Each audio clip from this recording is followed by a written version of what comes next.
Hello, नमस्कार साथी। कैसे हो? और कैसी चल रही है आप लोगों की तैयारी? बताइए, पढ़ाई बढ़िया चल रही है?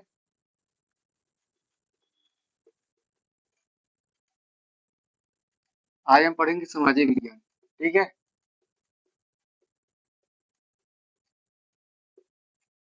आज से हमारा सामाजिक विज्ञान का पहला क्लास शुरू होगा, जो आज हम शुरू करेंगे भारत में राष्ट्रवाद। इतिहास का दूसरा चैप्टर है, भारत में राष्ट्रवाद। ठीक है? बहुत बढ़िया चैप्टर है और उसके बाद स्कोरिंग चैप्टर है। इसमें से बहुत अच्छे नंबर आते हैं आपके एग्जाम में, बहुत बढ़िया क्वेश्चन भी आते हैं। अच्छे से पढ़ेंगे, सब कुछ क्वेश्चन भी सॉल्व कर लेंगे आप लोग। बस क्लास में मेरे साथ बने रहिए अंत तक और पढ़िए। ठीक है? पहले वीडियो में आज हम जानेंगे, पहले आज की क्लास में, कि भारत में राष्ट्रवाद राष्ट्रवाद का मतलब होता क्या है। फिर उसके बाद हम जानेंगे कि गांधी जी भी भारत से वापस कब आए थे, sorry, Gandhi ji south Africa से वापस कब आए थे भारत में। उसके बाद गांधी जी के पहला आंदोलन, गांधी जी का पहला आंदोलन क्या था और गांधी जी का ने सत्याग्रह आंदोलन किए थे, तो सत्याग्रह का मतलब क्या होता है। उसके बाद गांधी जी ने मुख्य रूप से 3 सत्याग्रह आंदोलन किए थे। ठीक, किए तो और थे, लेकिन हमें मुख्य रूप से 3 याद रखना है। ठीक, हमारे सिलेबस में तो मुख्य रूप से 3 सत्याग्रह का नाम दिया है, उसके बारे में हम पढ़ेंगे। चलिए, पहले हम जानते हैं भारत में राष्ट्रवाद का मतलब। भारत में राष्ट्रवाद, राष्ट्रवाद का मतलब जानते हैं। चलिए, राष्ट्रवाद का मतलब क्या होता है। राष्ट्र की भावना उत्पन्न होना, यानी आपके आपके द्वारा आपके देश के प्रति प्रेम की भावना उत्पन्न होना। ठीक, वही क्या होता है राष्ट्रवाद, यानी किसी देश के प्रति आप अपनी संस्कृतियों और विविधताओं को साथ लेकर, जैसे आप जानते हैं भारत में कई प्रकार की संस्कृतियां हैं। उत्तर भारत से लेकर दक्षिण भारत, पश्चिम भारत, पूर्वोत्तर भारत तक बहुत सी संस्कृतियां हैं।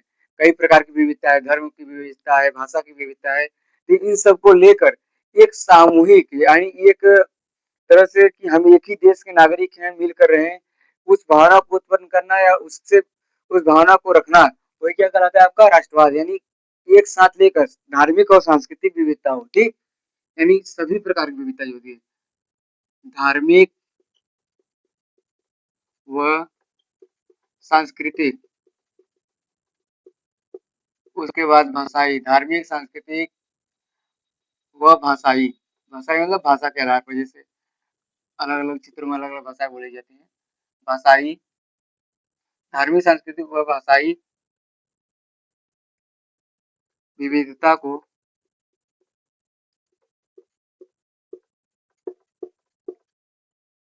एक साथ लेकर राष्ट्र के प्रति राष्ट्र के प्रति प्रेम की भावना, प्रेम की भावना। ठीक, यह क्या कहलाता है राष्ट्रवाद आपका। देखिए, आपको अपने धर्म के प्रति, आप धर्म, जैसे हमारे भारत में कई प्रकार के धर्म धर्म है। हिंदू धर्म है, मुस्लिम धर्म है, ईसाई धर्म है, सिख धर्म है, बौद्ध धर्म है, जैन धर्म है। ठीक, तो सांस्कृतिक, कई प्रकार की संस्कृतियां हैं। हमारे उत्तर भारत की अलग संस्कृतियां हैं, दक्षिण भारत में जाएंगे वहाँ की अलग संस्कृतियां हैं। ठीक, खान पान में बदलाव है, उसके बाद पहनावे में बदलाव रहता है। उसके बाद भाषाई, जैसे देखिए इधर के उत्तर भारत में कुछ लोग अलग भाषा बोलते हैं। उत्तर भारत में भी जैसे हिंदी भाषा में भी कई प्रकार की भाषा आ जाती है। उसके बाद दक्षिण भारत की अलग भाषा है, महाराष्ट्र में देखिए मराठी बोली जाती है। ठीक, तमिलनाडु और चेन्नई में ये सब अलग भाषाएं बोली जाती हैं। तमिलनाडु के अंदर ही चेन्नई है, उन सब क्षेत्रों में कौन सी भाषा अलग भाषाएं बोली जाती हैं। ठीक, एक इस कारण इन सब विविधताओं को एक साथ लेकर राष्ट्र के प्रति प्रेम करना है, क्या है प्रेम की भावना, राष्ट्रवाद है। ठीक, अब हम जानते हैं, देखिए अब हम अपने चैप्टर पे आते हैं। पहले हम राष्ट्रवाद का मतलब समझ लिए। अब देखिए, चैप्टर में आने से पहले हमें एक टॉपिक पढ़ना है। ठीक, जो हमारे चैप्टर का विभाग है कि प्रथम विश्व युद्ध क्या था या कब हुआ। ठीक, उसके बारे में पढ़ेंगे और उसका प्रभाव क्या हुआ, क्योंकि उसी से निकल कर आगे की कहानी बढ़ती है। ठीक, पहले हम जानते हैं प्रथम विश्व युद्ध के बारे में। किसके बारे में? प्रथम विश्व युद्ध के बारे में। प्रथम विश्व युद्ध, फर्स्ट वर्ल्ड वार। ठीक, चलिए इसको लिख चुके होंगे आप लोग, विविधता वाला राष्ट्रवाद का मतलब समझ गए। चलिए इसको हटा रहे हैं।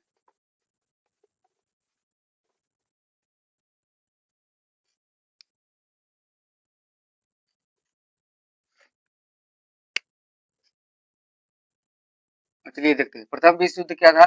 देखिए प्रथम विश्व युद्ध 1914 से लेकर कब तक, 1914 से लेकर 1918 तक चला था। ठीक, ध्यान रखिएगा।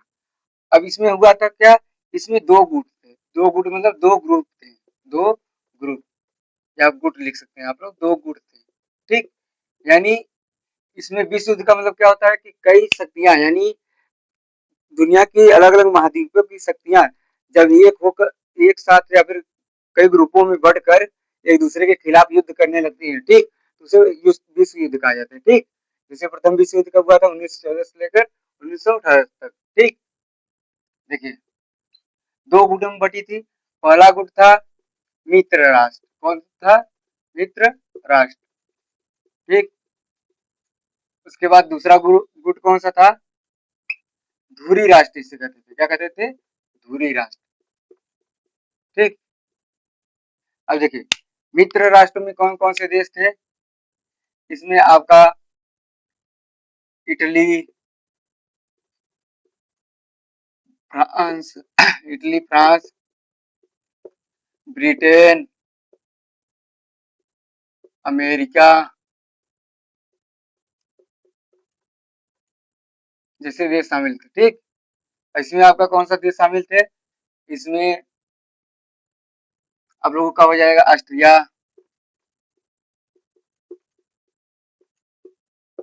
हंगरी।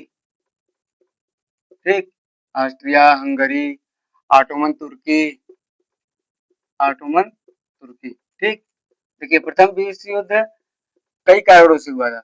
यहाँ पर देखिए जानिए, प्रथम विश्व युद्ध में होने के कारण क्या थे कि सभी शक्तियां जब बन रही थी, जैसे दुनिया में कई शक्तियां निर्मित हो रही थी, जिससे दुनिया के कई लोग अलग अलग क्षेत्रों में शक्तियों के रूप में उभरना चाहते थे। ब्रिटेन उभरना चाहता था, इधर से तुर्की जैसे राष्ट्र उभरना चाहते थे, बड़ी शक्ति के रूप में आना चाहते थे। तो हुआ क्या, इन्होंने एक दूसरे को दबाने के लिए आपस में युद्ध करना शुरू कर दिया। ठीक, ताकि वह आगे ना बढ़ सके, हम आगे बढ़ जाए। ठीक, इसमें एक और देश था रूस, लिख लीजिए। चलिए समझ आ गया ना। प्रथम विश्व युद्ध दो गुटों में हुआ, दो गुटों में बटे थे देश, मित्र राष्ट्र और धुरी राष्ट्र। मित्र राष्ट्रों में इटली, फ्रांस, ब्रिटेन, अमेरिका, रूस। धुरी राष्ट्रों में ऑस्ट्रिया, हंगरी, ऑटोमन तुर्की। ठीक, अब चलिए हम प्रथम विश्व युद्ध के बारे में इतना जान चुके हैं। अब प्रथम विश्व युद्ध का प्रभाव ही पढ़ना है, मुख्य चीज हमें इस चैप्टर में क्या पढ़ना है, प्रभाव। ये तो हम तीसरे चैप्टर में पढ़ेंगे किसने गुटों में बटे। ठीक, लेकिन हमें इस चैप्टर में अभी पढ़ना है कि प्रथम विश्व युद्ध का भारत पर क्या प्रभाव हुआ। ठीक, प्रथम विश्व युद्ध का, प्रथम प्रथम विश्व युद्ध का भारत पर प्रभाव। ठीक, प्रथम विश्व युद्ध का भारत पर प्रभाव क्या क्या हुआ था इसके बारे में पढ़ेंगे। पहले इसको लिखिए, लिखिए जल्दी कीजिए।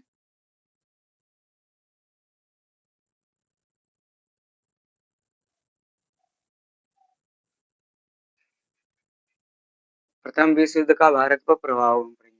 ठीक, मित्र राष्ट्रों में इटली, फ्रांस, ब्रिटेन, अमेरिका, रूस। धुरी राष्ट्रों में ऑस्ट्रिया, हंगरी, ऑटोमन तुर्की। इसमें एक और था, ये तो सबसे मेन था यहाँ पर, जर्मनी। ठीक, ये भी नोट कर लीजिए।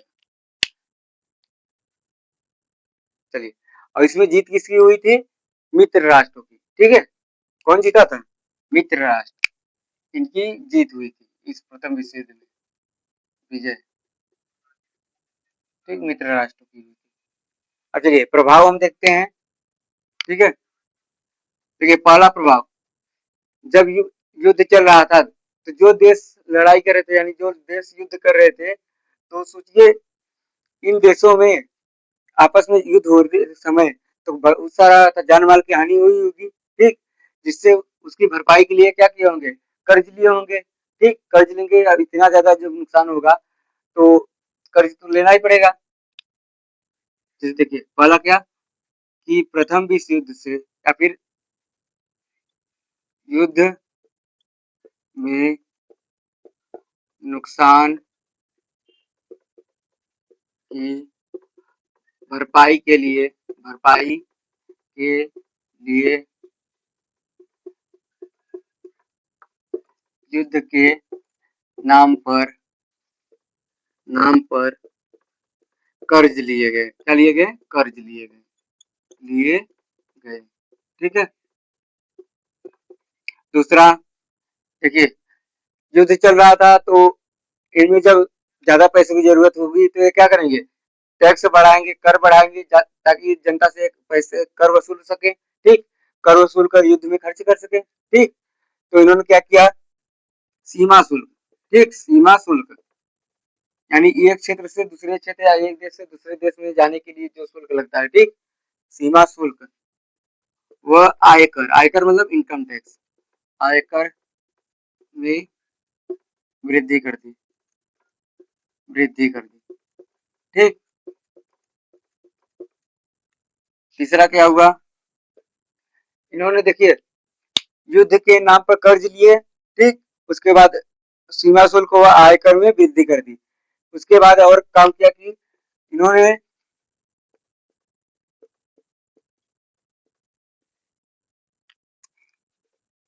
करों में, अब देखिए ये सीमा शुल्क और आयकर में तो वृद्धि की, लेकिन जो सामान्य घरेलू चीजें उपयोग करने वाली हैं, जो आम जनता को चाहिए होती है। ठीक, आम जनता के उपयोग की वस्तुओं की कीमतें बढ़ गई, की कीमतें बढ़ गई, कीमतें बढ़ गई।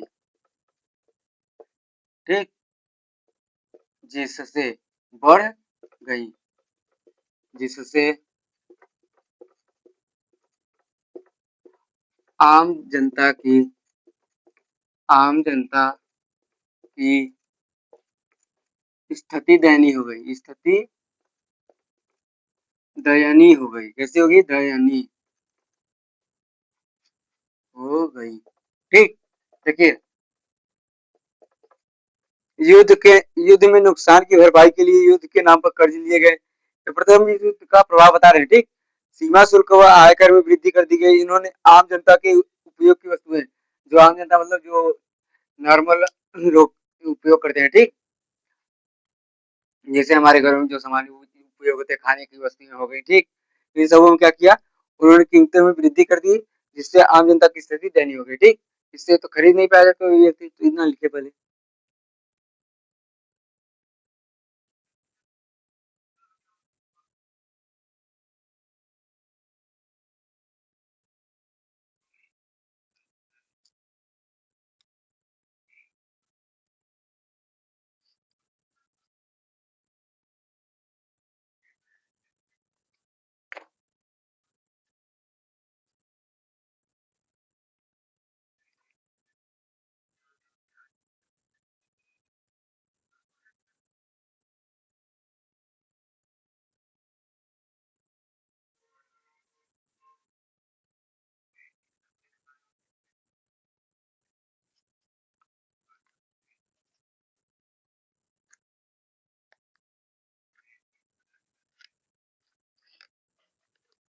चलिए, लिख चुके हैं।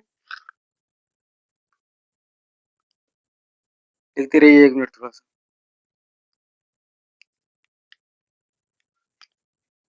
देखिए, एक बार देखते रहिए। प्रथम विश्व युद्ध 1914 से लेकर 1918 तक चला। ठीक, इसमें जो देश थे वह दो गुटों में बट गए, एक मित्र राष्ट्र, एक धुरी राष्ट्र, जिसमें से विजय किसकी हुई? मित्र राष्ट्र की। ठीक, कौन जीता था? मित्र राष्ट्र। इस प्रथम विश्व युद्ध का प्रभाव कहाँ हुआ था? मतलब सभी पूरी दुनिया पर हुआ था, लेकिन भारत में हमें पढ़ना है। प्रथम विश्व युद्ध का प्रभाव क्या हुआ? युद्ध में भरपाई के लिए जो नुकसान हुआ देशों का, उन्होंने भरपाई के लिए करों में वृद्धि कर दी। ठीक, उसके बाद सीमा शुल्क और आयकर में भी वृद्धि कर दी गई। फिर इन्होंने आम जनता की उपयोग की वस्तुओं में कीमतें, उपयोग की जो वस्तुएं थी उनमें कीमतों की वृद्धि कर दी, जिससे आम जनता की स्थिति दयनीय हो गई। ठीक, चलिए, इतना समझ आ गया। चलिए, अब हम आगे बढ़ते हैं।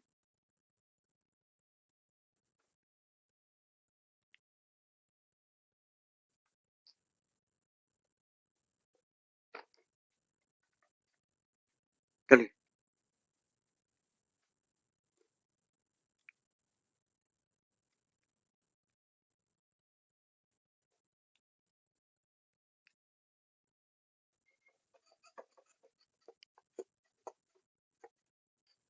3 तक लिख चुके हैं, अब चौथा नंबर देखते हैं।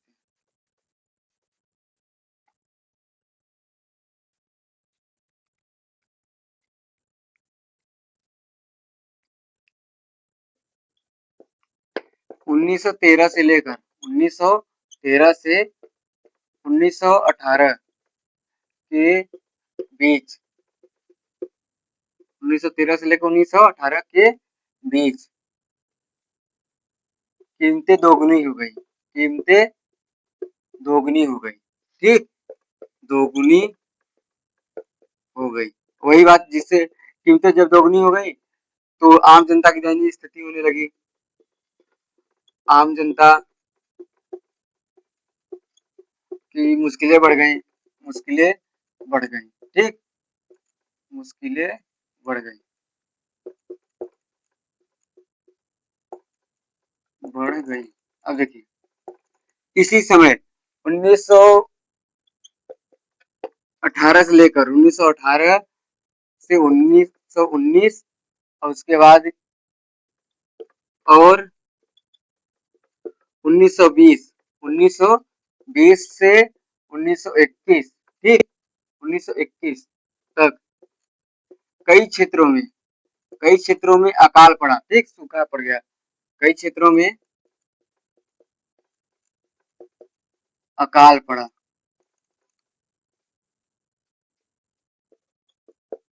जिससे फसल खराब हो गई, फसल खराब हो गई और भूखमरी बढ़ने लगी, भूखमरी बढ़ने लगी, बढ़ने लगी, ठीक। उसके बाद एक और हुआ कि इसके बाद जब भुखमरी बढ़ने लगी तो 1921 की जनगणना की रिपोर्ट आई, ठीक, 1921 की जनगणना रिपोर्ट, जनगणना के अनुसार, ठीक, 120 से 120 से 130, कितना, 130 लाख लोग मारे गए थे, लोग भुखमरी से भुखमरी से मारे गए, ठीक है। देखिए, 1913 से 1918 के बीच कीमतें दोगुनी होने लगी, जिससे आम जनता की मुश्किलें बढ़ गई। 1918 से 1920 और 1920 से 1921, लगभग 4 साल के आसपास, ठीक, 4 साल तक कई क्षेत्रों में क्या था, अकाल पड़ा, ठीक, 3 साल के बाद तक, जिससे फसल खराब हो गई और भुखमरी बढ़ने लगी। 1921 की गणना के अनुसार 120 से 130 लाख लोगों की भुखमरी से मृत्यु हो गई, ठीक, लगभग 3 साल के आकार में इतना सब कुछ हो गया। अब देखिए, ये प्रभाव था प्रथम विश्व युद्ध पर। अब हम आगे पढ़ेंगे गांधी जी भारत कब आते हैं, उसके बाद चंपारण सत्याग्रह के बारे में, ठीक है, इसको लिखिए।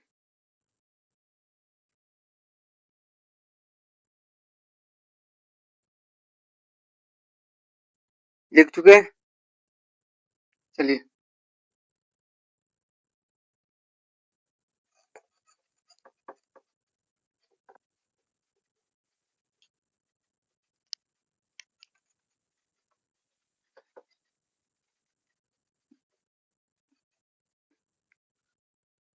अब देखिए, 1915 में, कब, 1915 में महात्मा गांधी, महात्मा गांधी दक्षिण अफ्रीका से, दक्षिण अफ्रीका से भारत लौटे, दक्षिण अफ्रीका से भारत लौटे, ठीक। उसके बाद 1916 में, 1916 में महात्मा गांधी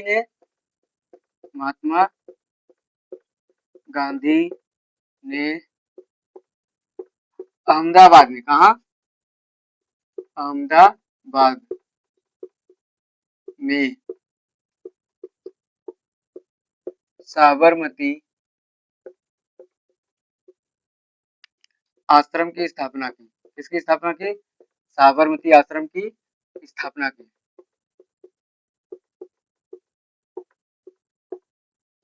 देखिए, ये दोनों क्वेश्चन बहुत महत्वपूर्ण है। आपके एग्जाम में हमेशा पूछा जाता है कि महात्मा गांधी दक्षिण अफ्रीका से भारत कब आए थे, ठीक। उसके बाद महात्मा गांधी ने साबरमती आश्रम की स्थापना कब की थी, 1916 में, ठीक।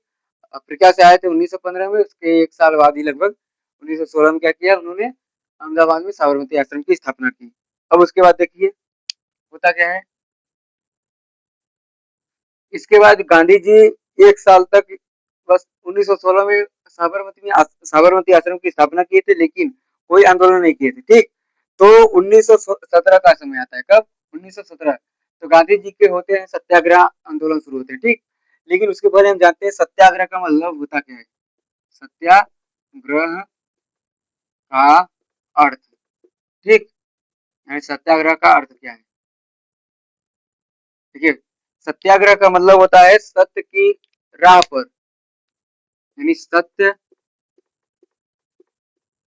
की राह पर चलकर आग्रह करना। आग्रह मतलब विनती करना, ठीक। यानी गांधी जी कहते थे एक तरह से कि यदि आपके पास सत्य है तो आप उस किसी भी चीज पर विजय पा सकते हैं। उनका कहना था यदि शत्रु, यदि कितना भी क्रूर शासक हो, यदि आप सत्य की राह पर हैं तो आप अपने बातों से उसके हृदय को परिवर्तित कर सकते हैं। जैसे वो कितना भी क्रूर है, यदि आप उसको समझाएंगे, बात करेंगे उससे कि तुम जो कर रहे हो गलत कर रहे हो, ठीक, उसको समझाएंगे, जब वो बातें सुनेगा आपकी, यहाँ जो मैं कर रहा हूँ गलत कर रहा हूँ, उसको समझ में आ गई जब बातें, तो आप जब उसे बताएंगे तो हो सकता है वो अपना उसका हृदय परिवर्तन हो जाए। तो गांधी जी इसी विश्वास करते थे, ठीक।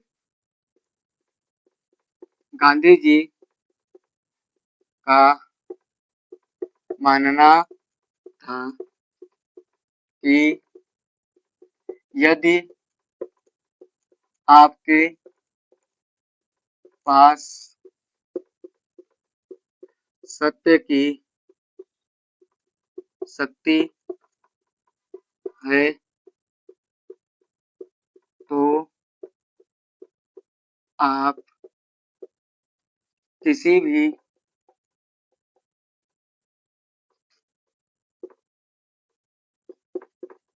चार अत्याचारी से बिना हिंसा किए, बिना हिंसा किए मतलब हिंसा नहीं करेंगे, लड़ाई नहीं करना है, उसे समझाकर, ठीक, बिना हिंसा किए उसे उससे जीत सकते हैं, जीत सकते हैं, ठीक। यानी गांधी जी का मानना था यदि आपके पास सत्य की शक्ति है तो आप किसी भी अत्याचारी व्यक्ति या कितना भी क्रूर हो उसे बिना हिंसा किए आप जीत सकते हैं, ठीक। उनका ये भी मानना था कि सत्य की शक्ति होने पर, सत्य की शक्ति होने पर, होने पर आपको शारीरिक बल की, शारीरिक बल की आवश्यकता नहीं पड़ती, बल की आवश्यकता नहीं पड़ती, आवश्यकता नहीं पड़ती, ठीक। यदि आपका आपके पास सत्य की शक्ति है, ठीक, तो आप किसी भी बड़े से बड़े क्रूर या अत्याचारी न्याय के खिलाफ आप आवाज उठा सकते हैं और आप जीत सकते हैं। उसमें आपको शारीरिक बल यानी हिंसा प्रकार का कुछ नहीं करना है, मारपीट नहीं कर सकते, मारपीट न करके भी आप जीत सकते हैं, ठीक। उसमें शारीरिक बल की आवश्यकता नहीं होती, ठीक है। गांधी जी का यह भी मानना था कि किसी भी अत्याचारी या कितने क्रूर या निर्दयी व्यक्ति हो, ठीक, अत्याचारी या क्रूर, अत्याचारी, क्रूर या निर्दयी कितना भी हो, ठीक, उसके हृदय को, उसके हृदय को, उसके हृदय को परिवर्तित किया जा सकता है, परिवर्तित किया जा सकता है, यानी सत्य की आग्रह से, ठीक, किया जा सकता है। देखिएगा एक बार फिर से, महात्मा गांधी 1915 में दक्षिण अफ्रीका से भारत लौटे थे। महात्मा गांधी ने अहमदाबाद में साबरमती आश्रम की स्थापना कब की, 1916 में, ठीक। सत्याग्रह का अर्थ, गांधी सत्याग्रह पर विश्वास करते थे। उनका मानना था कि सत्य की राह पर चलकर आग्रह करना है क्या कहलाता है, सत्याग्रह। और गांधी मानते थे कि यदि आपके पास सत्य की शक्ति है तो आप किसी भी अत्याचारी से बिना हिंसा किए जीत सकते हैं। ठीक, सत्य की शक्ति होने पर आपको शारीरिक बल की आवश्यकता नहीं पड़ती, ध्यान दीजिएगा। यानी यदि आपके पास सत्य की शक्ति है तो आपको शारीरिक बल की आवश्यकता नहीं है लड़ाई करने के लिए किसी से। अत्याचारी और क्रूर, कितना भी अत्याचारी, क्रूर या निर्दयी व्यक्ति हो, आप उसके हृदय को परिवर्तित कर सकते हैं। ठीक, अपनी बातों से उसे समझा सकते हैं कि जो तुम कर रहे हो गलत है, सही राह पर आ जाओ। ठीक, इन सब बातों से आप उसे समझा सकते हैं। ठीक है, समझ आ गया ना? चलिए इतना नोट कर लीजिए।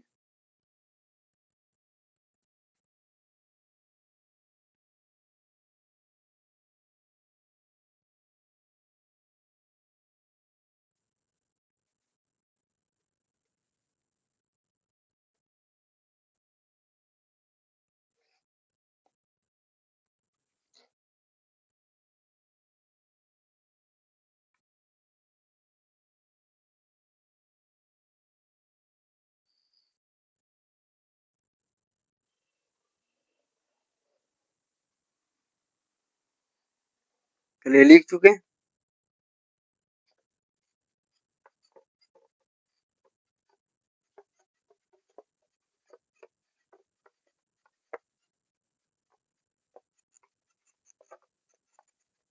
चलिए अब हम देखते हैं गांधी जी के सत्याग्रह आंदोलन। ठीक, गांधी जी के सत्याग्रह। ठीक, हमें गांधी जी के 3 सत्याग्रहों के बारे में पढ़ना है। ठीक, पहला आता है चंपारण सत्याग्रह। चंपारण सत्याग्रह। ठीक, चंपारण कहाँ है? चंपारण बिहार में। ठीक, बिहार के चंपारण जिले में। ठीक, बिहार के चंपारण जिले में यह सत्याग्रह हुआ था। ठीक, चंपारण जिले में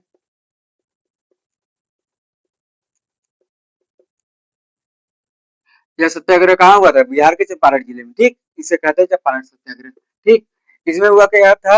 यहाँ पर किस लिए किए थे गांधी जी? जो नील की खेती होती है। ठीक, नील की खेती जो किसान करते थे, ठीक, उनसे जबरदस्ती करवाया जाता था ब्रिटिश सरकार द्वारा। उसे किसानों ने उसका विरोध किया और उसके बाद गांधी जी ने किसानों का सहयोग किया कि जो नील की खेती कराने पर, देखिए इसलिए क्योंकि नील की खेती जो होती थी उसको एक बार करने से वहां की भूमि बंजर हो जाती थी। बंजर मतलब एक तरह से यदि नील की खेती आप कर देंगे तो उसके बाद से वह भूमि किसी योग्य नहीं रह जाती है। ठीक, कोई और फसल आप नहीं उगा सकते। इससे क्या होता था? किसानों की भूमि का नुकसान होता था, कृषि योग्य भूमि नहीं रह जाती थी। इसलिए किसानों ने क्या किया? इसके खिलाफ आंदोलन किया। ठीक, नील की खेती के लिए, इसके लिए नील की खेती के विरोध में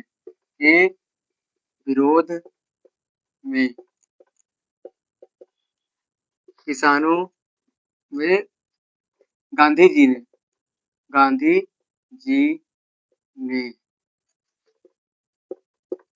किसानों का सहयोग दिया।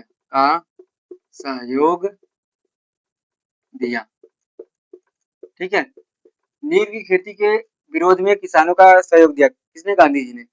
गांधी जी ने सहयोग दिया कि जो चंपारण सत्याग्रह है इसके माध्यम से उन्होंने नील की खेती के जो किसान करते थे उनको न्याय दिलाया। ठीक, ब्रिटिश सरकार जो जबरदस्ती उनसे नील की खेती करवाती थी उस पर रोक लगवाया। ठीक, तो यह सत्याग्रह कब हुआ था? इसका याद रखिएगा, 1917 में। कब हुआ था? 1917 में। ठीक, यह गांधी जी का, ध्यान रखिएगा, यह महात्मा गांधी का महात्मा गांधी का भारत में, कहां पर? भारत में पहला सत्याग्रह था। पहला सत्याग्रह था। ठीक, लेकिन गांधी जी का पहला सत्याग्रह कहाँ हुआ था? यदि आपसे पूछा जाए गांधी जी ने अपना पहला सत्याग्रह कहाँ किया था, तो उन्होंने अपना पहला सत्याग्रह दक्षिण अफ्रीका में किया था। ठीक, लेकिन भारत में पहला कहाँ किया था? चंपारण में। ठीक, भारत में पहला, ध्यान दीजिए, भारत में पहला है। लेकिन नोट पॉइंट लिखिएगा नीचे, महात्मा गांधी ने अपना पहला सत्याग्रह, अपना पहला सत्याग्रह दक्षिण अफ्रीका में, कहा? दक्षिण अफ्रीका में नस्ल भेद, नस्ल भेद को समाप्त, क्या समाप्त करने के लिए किया था, करने के लिए किया था। नस्ल भेद का क्या मतलब होता है? नस्ल भेद मतलब कि नस्ल से भेद, एक तरह से जो गोरे और काले लोग होते थे दक्षिण अफ्रीका में, या फिर वहां पर जो पश्चिमी देश है वहां पर ये होता था कि गोरे और काले लोगों में बहुत ज्यादा भेदभाव किया जाता था। जो गोरे लोग होते थे वो काले लोगों को क्या करते थे? अछूत करते थे, मतलब उन्हें उनसे बहुत नफरत करते थे। तो गांधी जी ने उनके खिलाफ नस्ल भेद को समाप्त करने के लिए गांधी जी ने क्या किया था? दक्षिण अफ्रीका में पहला, गांधी जी का पहला सत्याग्रह था। उसके बाद भारत में पहला चंपारण में हुआ था। ठीक, तो इसको लिख लीजिए। किस लिए किया था? नील की खेती के विरोध में गांधी जी ने किसानों का सहयोग दिया। बिहार के चंपारण जिले में हुआ था सन 1917 में। ठीक, कितना नोट करिए।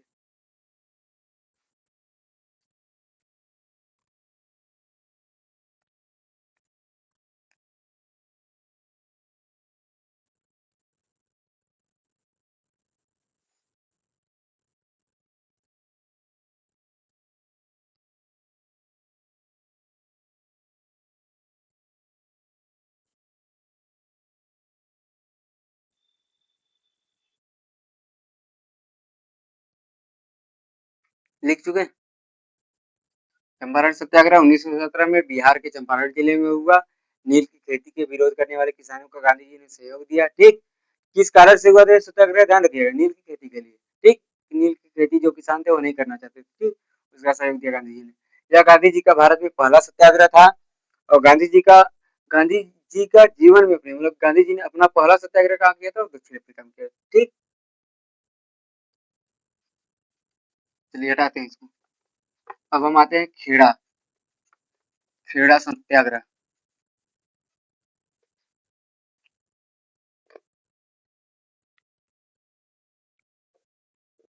खेड़ा सत्याग्रह, देखिए खेड़ा सत्याग्रह कहाँ हुआ था? यह सत्याग्रह, यह हुआ था गुजरात में। ठीक, यह कहाँ हुआ था? गुजरात में। गुजरात के खेड़ा नामक स्थान में हुआ था। ठीक, गुजरात के खेड़ा नामक स्थान पर। यह किस लिए हुआ था? देखिए, खेड़ा सत्याग्रह हुआ था कि जो यह सत्याग्रह किसानों ने किया था। किसने? किसानों ने। किस लिए किया था जानते हैं? देखिए, जो उस समय का समय था, ठीक, यानी ये 1918 में हुआ था। कब हुआ था? 1918 में। इस समय प्लेग महामारी फैली हुई थी। कौन सी? प्लेग महामारी, जिससे जिसके कारण कई लोग मारे जा रहे थे। ठीक, तो इससे हुआ क्या? किसानों की फसल भी उत्पादन नहीं हो रही थी। और उसके बाद मैंने बताया ना 1918 के आसपास सभी प्रथम विश्व युद्ध के प्रभाव में बताया, 1918 से 1920 के आसपास ये सब क्या था? अकाल का समय था। तो किसानों की फसलें भी खराब हो गई थी। इससे किसान की फसल हुई नहीं थी, परंतु जो ब्रिटिश सरकार थी वो जबरन इनसे कर वसूल रही थी। ठीक, यानी लगान वसूल रही थी, जिसे कहते हैं। ठीक, लगान का क्या मतलब होता है? जैसे आपके जितना फसल उत्पादन हुआ, जैसे 1 कुंटल हुआ है तो उसमें से आप 40 किलो सरकार को दीजिए, 60 किलो अपने पास रखिए। ठीक, हालांकि ऐसा होता था कि वो ज्यादा लेते थे, सरकार को ज्यादा देना पड़ता था। जैसे 1 कुंटल हुआ है तो 60 किलो आप सरकार को दीजिए और उससे कम आप रखिए अपने पास, 40 किलो रखिए। ठीक, तो क्या होता है? तो लगान के रूप में वो फसल लेते थे। ठीक, तो किसानों ने लगान देने से मना कर दिया। क्या किया? मना कर दिया। परंतु परंतु ब्रिटिश सरकार ब्रिटिश सरकार मतलब अंग्रेजों की सरकार ने, ब्रिटिश सरकार जबरन जबरन लगान वसूल रही थी रही थी। ठीक, ब्रिटिश सरकार जबरन लगान वसूल रही थी, जिसका उसके बाद गांधी जी ने किसानों का सहयोग दिया। क्या किया गांधी जी ने? गांधी जी ने किसानों का सहयोग किया। किसानों का सहयोग किया। सहयोग किया। ठीक। तो ये हो गया आपका खेड़ा सत्याग्रह। चलिए इसको लिख लीजिए। 1918 में गुजरात के खेड़ा नामक स्थान पर हुआ था। किसानों ने लगान देने से मना कर दिया, परंतु ब्रिटिश सरकार जबरन लगान वसूल रही थी, जिसका गांधी जी ने किसानों का सहयोग किया। ठीक। कि गांधी जी ने सहयोग किया, किसान लगान नहीं देंगे, क्योंकि जब फसल ही नहीं हुई है, रीजन लिख लीजिएगा, मना कर दिया।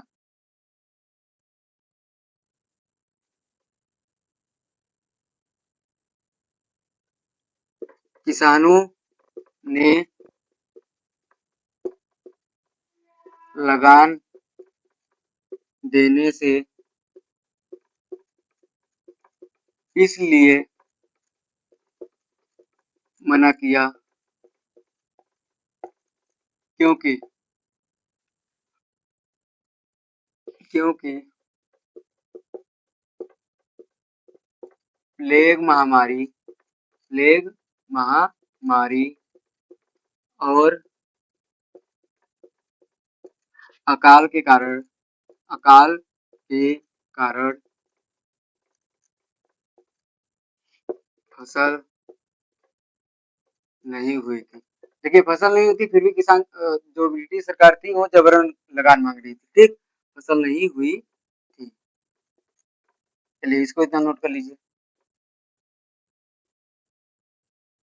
खेड़ा सत्याग्रह 1918 में गुजरात के खेड़ा नामक स्थान पर हुआ। किसानों ने लगान देने से मना कर दिया, परंतु ब्रिटिश सरकार जबरन लगान वसूल रही थी। किसानों ने इसलिए मना किया क्योंकि वहां पर प्लेग महामारी और उसके बाद अकाल के कारण फसल नहीं हुई थी। ठीक।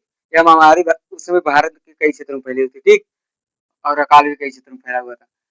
उसके बाद गांधी जी ने इसमें किसानों का सहयोग दिया। चलिए इतना लिख लीजिए। डेट याद रखिएगा जरूर, कब हुआ था।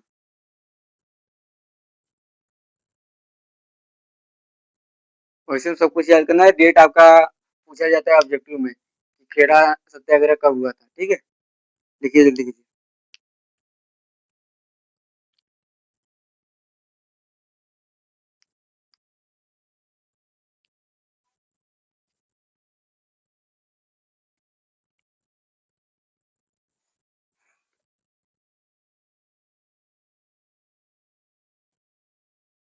चलिए हो गया।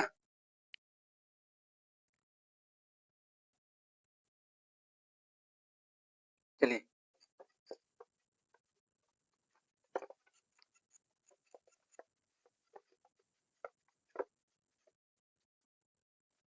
लिखिए तीसरा नंबर, अहमदाबाद मिल मजदूर आंदोलन। ठीक। या फिर अहमदाबाद मिल मजदूर सत्याग्रह। ठीक, चाहे जो लिखे, सत्याग्रह लिख लीजिए क्योंकि आपसे सत्याग्रह के बारे में पूछ रहा है। ठीक। सत्याग्रह अहमदाबाद मिल मजदूर सत्याग्रह। ठीक है। देखिए आंदोलन भी बोल देंगे, कोई गलती नहीं है। देखिए अहमदाबाद में हुआ क्या कि जो मिल के मजदूर थे वो मिलों में जब काम कर रहे थे तो उस समय प्लेग की महामारी फैली। अभी हमने बताया था कि प्लेग की महामारी के कारण मजदूरों ने काम करना बंद कर दिया। ठीक। मजदूरों ने काम करना बंद कर दिया। प्लेग महामारी के कारण मजदूरों ने काम करना बंद कर दिया। तो इससे क्या होने लगा, जब मजदूरों ने, देखिए फैक्ट्री है, अगर वहां पर मजदूर काम ही नहीं करेंगे तो जो मालिक है, मिल के मालिक हैं, तो क्या होगा, उनको नुकसान होगा ना। तो मिल मालिकों को नुकसान होने लगा। तो मिल मालिकों को नुकसान होने लगा। तब मिल मालिकों ने क्या किया, मिल मालिकों ने मिल मालिकों ने मिल मजदूरों को यानी मजदूरों को 75% बोनस बोनस देने का वादा किया। ठीक, मिल माल मिल मालिक जो थे उन्होंने कहा ठीक है, काम नहीं कर रहे हो जब प्लेग के कारण, तो आओ काम करो, हम तुम्हें देंगे 75% बोनस, यानी काम करोगे तो 75% बोनस भी देंगे। बोनस मतलब जो एडवांस में देते हैं, ठीक, अलग से पगार तो देंगे ही, देंगे सैलरी जो होगी वो देंगे, उसके साथ अलग से 75% और देंगे। तो मिल मालिकों ने मजदूरों को 75% बोनस देने का वादा किया, लेकिन जब स्थिति सामान्य हुई, क्या स्थिति सामान्य हुई, स्थिति सामान्य सामान्य होने पर स्थिति सामान्य होने पर बोनस बंद कर दिया गया। क्या किया गया? बोनस बंद कर दिया गया। देखिए, प्लेग महामारी का कारण मजदूरों ने काम करना बंद कर दिया, तो उसके बाद मिल मालिकों का नुकसान होने लगा, तो उन्होंने मिल मालिकों ने क्या किया, मिल मजदूरों को 75% बोनस देने का वादा किया। लेकिन जब स्थिति सामान्य हुई, सामान्य मतलब कि प्लेग महामारी जो है वो खत्म हुआ, उसके बाद सामान्य स्थितियां आ गई, जैसे कोरोना महामारी फैली थी, उसके बाद सामान्य स्थितियां आई, सामान्य मतलब जो फिर से सब कुछ सही हो गया, ठीक, कोरोना चला गया, तो ऐसे उस समय स्थिति सामान्य हुई, जब प्लेग महामारी जो थी वो चली गई, तो स्थिति सामान्य होने पर बोनस बंद कर दिया गया। तो इससे क्या हुआ, जो मिल मजदूर थे, कौन? मजदूर मिल मजदूर भड़क गए। क्या हुए? भड़क गए। क्योंकि प्रथम विश्व युद्ध के कारण प्रथम विश्व युद्ध के कारण हमने पढ़ा ना, प्रथम विश्व युद्ध का प्रभाव, प्रथम विश्व युद्ध के कारण महंगाई बढ़ रही थी, कारण महंगाई बढ़ रही थी, बढ़ गई थी। ठीक, देखिए, मिल मजदूरों ने जब उन्होंने बोनस बंद कर दिया, तो मिल मजदूर भड़क गए। इसलिए भड़क गए क्योंकि उन्हें जरूरत थी, यानी मिल मजदूर जो थे उन्होंने कहा कि जब आपको जरूरत थी हमारी, जब मिल मालिकों से कहा मिल मजदूरों ने कि जब आपको हमारी जरूरत थी तो आपने हमें बोनस दिया, लेकिन जब हमें जरूरत है क्योंकि प्रथम विश्व युद्ध के कारण महंगाई बढ़ी हुई है, तो आप हमारा बोनस बंद कर रहे हैं, तो इससे हमारा काम कैसे चलेगा। ठीक, तो उन्हें मजदूरी चाहिए था लेकिन बोनस भी चाहिए था, तो बोनस जब बंद कर दिया गया, तो महंगाई बढ़ने के कारण मिल मजदूरों का क्या होगा, जीना जो है मुश्किल हो गया, क्योंकि महंगाई बढ़ गई थी। तो इसलिए अहमदाबाद मिल मजदूर सत्याग्रह में उसके बाद गांधी जी ने सहयोग किस लिए किया, कि मिल मजदूरों का सहयोग किया। गांधी जी ने, यहाँ लिख रहे हैं, गांधी जी ने मिल मजदूरों का सहयोग किया, सहयोग किया। ठीक, देखिए, तो उसके बाद हुआ क्या, जो मिल मालिक थे, मिल मालिक वे 35%, कितना, 35%, 35% बोनस पर राजी हो गए, बोनस पर राजी हो गए। ठीक है, मिल मालिक जो थे वो 35% बोनस पर राजी हो गए। देखिए, अहमदाबाद मिल मजदूर आंदोलन फिर से देखिएगा, प्लेग महामारी के कारण मजदूरों ने काम करना बंद कर दिया, मिल मालिकों को नुकसान होने लगा, जिसके कारण मिल मालिकों को जब नुकसान होने लगा, मिल जो मजदूर थे वो काम पर नहीं आ रहे थे, तो मिल मालिकों ने क्या किया, मिल मजदूरों को यानी मजदूरों को 75% बोनस देने का वादा किया। स्थिति सामान्य होने पर बोनस बंद कर दिया गया। ठीक, स्थिति जब सामान्य हुई, यानी प्लेग महामारी खत्म हुई, तो बोनस बंद कर दिया गया, जिससे मिल मजदूर जो थे वो भड़क गए। उन्होंने कहा कि प्रथम विश्व युद्ध के कारण जो महंगाई है वो बढ़ गई है, तो हमारा बोनस मत बंद करिए, लेकिन मिल मालिकों ने बोनस बंद कर दिया था। इसमें क्या किया, गांधी जी ने मिल मजदूरों का सहयोग किया। ठीक, मजदूरों का सहयोग किया कि हाँ, मजदूर सही कर रहे हैं कि महंगाई के कारण उनका जीना मुश्किल हो रही है, इसलिए जो मालिक है उन्हें था बोनस देना चाहिए। तो मालिक जो थे उन्होंने वो कहे ठीक है हम 35% बोनस देंगे। तो सब मान गए कि हाँ ठीक है 35% बोनस पर राजी हो गए। मिल मजदूर जो थे, मिल मालिक जो थे वो 35% बोनस पर राजी हो गए। ठीक, यह मांग रखी गई थी। उसके बाद यह 35% बोनस पर राजी हो गए। उसके बाद से गांधी जी की आगे की भी जो कहानियां चलेंगी हम पढ़ेंगे अभी, और भी आंदोलन जो है ठीक उनके बारे में आगे पढ़ेंगे। चलिए इतना लिख लीजिए, इसके बाद आगे बढ़ते हैं।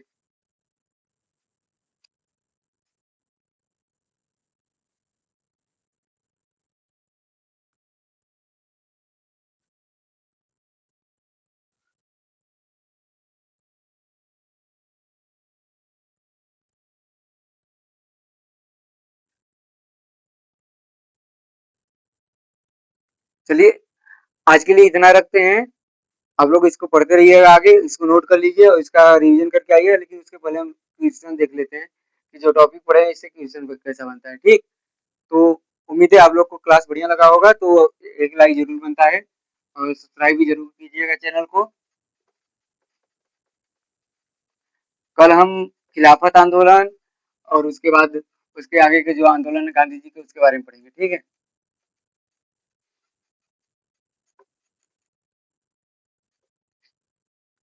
खिलाफत आंदोलन हो गया, फिर उसके बाद असहयोग आंदोलन, सविनय अवज्ञा आंदोलन, ये सब हम लोग पढ़ेंगे। ठीक, सविनय अवज्ञा आंदोलन पहले आएगा, फिर उसके बाद असहयोग आंदोलन, ये सब है। ठीक, चमक खिलाफत, फिर असहयोग, फिर सविनय अवज्ञा आंदोलन, फिर गांधी जी का भारत छोड़ो आंदोलन, ये सब आंदोलनों के बारे में हम बारी बारी से पढ़ेंगे। ठीक है, लेकिन आज के लिए पहले हम क्वेश्चन लिख लेते हैं। Topic related question, topic related question. ठीक, देखिए पहला क्वेश्चन क्या है।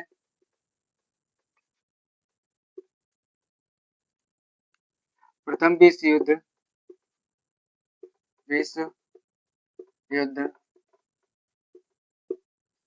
का भारत में पड़ने वाले प्रभाव बताइए। प्रभाव बताइए।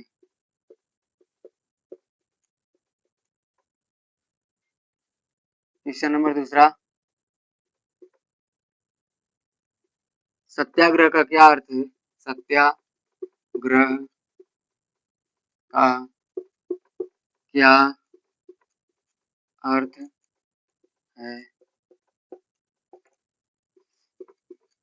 गांधी जी के गांधी जी के इन्हीं तीन सत्याग्रह बताइए। ठीक, प्रथम विश्व युद्ध का भारत में पड़ने वाले प्रभाव बताइए। सत्याग्रह का क्या अर्थ है, गांधी जी के किन्हीं तीन सत्याग्रह बताइए। ठीक, इसके बारे में आप लोग लिखिएगा जरूर। उसके बाद किसी प्रकार का डाउट हो तो कमेंट में पूछ लीजिएगा, मैं जरूर रिप्लाई दूंगा। उसके बाद मैंने अपना नंबर दे रहा हूँ। ठीक है, 9580 952802609994।